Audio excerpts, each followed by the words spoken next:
سنت قرآن کی تشریح اور عملی نمونہ ہے۔ آتاکم الرسول وما نہاکم عنہ فانتہوا، اللہ کی کتاب اور میری سنت کی کتاب اور میری عطرت، یعنی سنت رسول کی اہمیت۔ سنت رسول صلی اللہ علیہ وسلم دین اسلام کا بنیادی سرچشمہ ہے۔ قرآن مجید کے بعد ہدایت کا سب سے معتبر ذریعہ رسول اللہ کی سنت ہے۔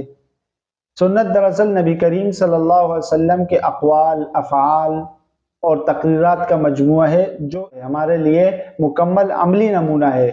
قرآن مجید میں ہے لَقَدْ كَانَ رَسُولُ اللَّهِ أُسْوَةٌ حَسَنَةٌ کہ رسول اللہ صلی اللہ علیہ وسلم ہمارے لیے بہترین نمونہ ہے۔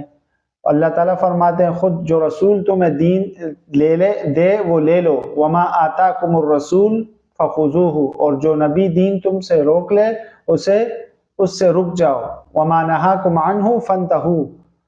یہ آیت واضح کرتے ہیں کہ حضرت محمد صلی اللہ علیہ وسلم کی اطاعت دراصل اللہ کی اطاعت ہے۔ ایک جگہ اور اللہ نے فرمایا وَأَطِيعُوا اللَّهَ وَأَطِيعُوا الرَّسُولَ، اللہ کی اطاعت کرو، رسول اللہ صلی اللہ علیہ وسلم کی اطاعت کرو۔ قرآن کی عملی تفسیر رسول اللہ صلی اللہ علیہ وسلم کی سنت ہے۔ سنت قرآن کی تشریح اور عملی نمونہ ہے۔ نماز، روزہ، زکوٰۃ، حج کا طریقہ ہمیں سنت ہی سے معلوم ہوتا ہے۔ نجات کا رستہ ہے۔ حضور صلی اللہ علیہ وسلم نے ارشاد فرمایا میں تم میں دو چیزیں چھوڑے جا رہا ہوں، جب تک انہیں مضبوطی سے پکڑ رکھو گے گمراہ نہ ہوگے، اللہ کی کتاب اور میری سنت۔ ایک روایت میں آتا ہے، دوسری روایت میں ہے کہ اللہ کی کتاب اور میری عطرت یعنی اہل بیت۔ اللہ کی محبت کا ذریعہ ہے یہ سنت رسول اللہ صلی اللہ علیہ وسلم۔ قرآن میں ہے اگر تم اللہ سے محبت کرتے ہو تو میری پیروی کرو، اللہ تم سے محبت کرے گا، یعنی اللہ کی محبت کا ذریعہ رسول اللہ صلی اللہ علیہ وسلم کی سنت ہے۔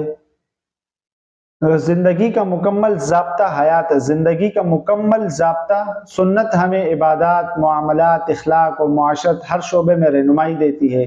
یعنی رسول اللہ صلی اللہ علیہ وسلم پر عمل کرنا، یعنی سنت رسول پر عمل کرنا ایمان کی علامت اور کامیابی کی ضمانت ہے۔ جو شخص سنت کو اپناتا ہے وہ دنیا اور آخرت میں سرخرو ہوتا ہے۔ ہمیں چاہیے کہ اپنی زندگیوں میں سنت کے عملی طریقوں کو لائیں اور اپنی زندگی کو سنت کے طریقوں سے آراستہ کریں۔